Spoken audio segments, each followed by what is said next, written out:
Hi friends, good morning. ஒரு சின்ன topic.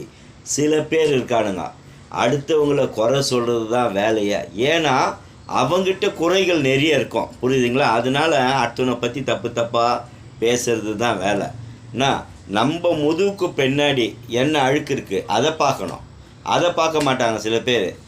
காலையில் எழுந்த உடனே நம்ம ஒர்க்கு என்ன பண்ணுவோம், அந்த ஒர்க்கை பண்ணலாம், அதெல்லாம் இருக்காது. அவன் என்ன பண்ணுறான் அடுத்தவன், அவனை நோண்ட வேண்டியது. இது மாதிரி சில ஜென்மங்களால் அது மாதிரி ஆட்கள் கிட்டேயே வச்சுக்காதீங்க. அவங்களெலாம் டிஸ்டன்ஸ் மெயின்டைன் பண்ண. இல்லைன்னா உங்களுக்கு எல்லாம் கிடைக்கிற நல்ல விஷயங்கள்லாம் கெட்டதாகவே நினைக்கும். அதனால் நல்லவங்கக்கிட்ட பழகுங்க, நல்ல விஷயங்களை காத்துக்குங்க.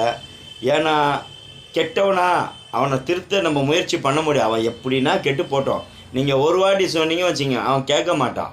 அவன்லாம் கடவுளாக பார்த்து திட்டுனா தான் உண்டு. ஏன்னா காலையில் எழுந்த உடனே அடுத்தவங்களை பற்றி குறம் பேசுறது, குட்டி காட்டுறது இதுதான். ஏன்னா உன் முதுகு பின்னாடி தான் எல்லா பிரச்சனையும் வச்சுருப்பேன். நான் அதை பார்க்க மாட்டேன், ஆனால் அடுத்தவங்கள பற்றி பேசுவேன். அவனுங்கெல்லாம் பார்த்தீங்கன்னா பாய் சொல்லிவிட்டு அந்த இடத்த விட்டு போயிடுங்க ஃப்ரெண்ட்ஸுங்களை. பாய்.